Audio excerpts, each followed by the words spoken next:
Malkangiri Rotary club ପକ୍ଷରୁ ମାଗଣା homeopathic ଚିକିତ୍ସା ଶିବିର ଆଜି ଅନୁଷ୍ଠିତ ହୋଇଯାଇଛି।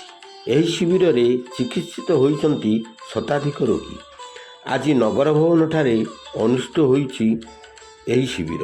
ଏହି ଶିବିରରେ ଶତାଧିକ ରୋଗୀଙ୍କୁ ନିଃଶୁଳ୍କ ଡାକ୍ତର ପରାମର୍ଶ ଓ ନିଃଶୁଳ୍କ ହୋମିଓପାଥି ଔଷଧ ବିତରଣ କରାଯାଇଛି।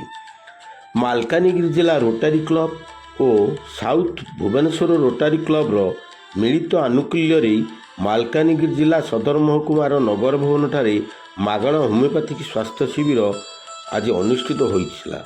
ଏହି ଶିବିରରେ ଭୁବନେଶ୍ୱରରେ ବହୁ ହୋମିଓପାଥିକ ଅଭିଜ୍ଞ ଡାକ୍ତର ଉପସ୍ଥିତ ରହି ଶତାଧିକ ରୋଗୀଙ୍କୁ ମାଗଣାରେ ସ୍ୱାସ୍ଥ୍ୟ ପରୀକ୍ଷା ସହ ଔଷଧ ପ୍ରଦାନ କରିଥିଲେ।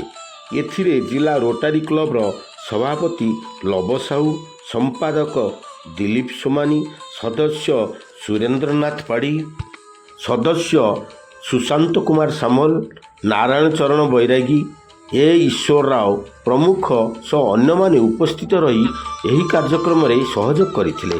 ସେହିପରି ହୋମିଓପାଥିକ ଡାକ୍ତର ସୁରେଶ ଚନ୍ଦ୍ର ମହାପାତ୍ର, ସୁଭାଶିଷ ସାହୁ, ଗୀତାଞ୍ଜଳି ପ୍ରଧାନ, ରବୀନ କର ପ୍ରମୁଖ ଡାକ୍ତର ଓ ଅନ୍ୟମାନେ ଉପସ୍ଥିତ ରହି କାର୍ଡ଼ିଓଲୋଜି, ଅର୍ଥୋରାଇଟ୍, ଚର୍ମରୋଗ, ପକ୍ଷାଘାତ, ଜ୍ୱର ଭଳି ଅନେକ ରୋଗର ପରୀକ୍ଷା କରି ଆବଶ୍ୟକତା ଅନୁଯାୟୀ ଔଷଧ ପ୍ରଦାନ କରିଥିଲେ।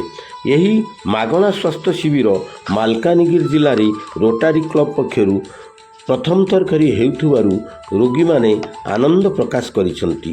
ଅନେକ ରୋଗୀ ବିଭିନ୍ନ ଅଞ୍ଚଳରୁ ଆସି ଏଠାରେ ସ୍ୱାସ୍ଥ୍ୟ ପରୀକ୍ଷା କରିବା ସହିତ ମାଗଣାରେ ଔଷଧ ନେଇଥିଲେ।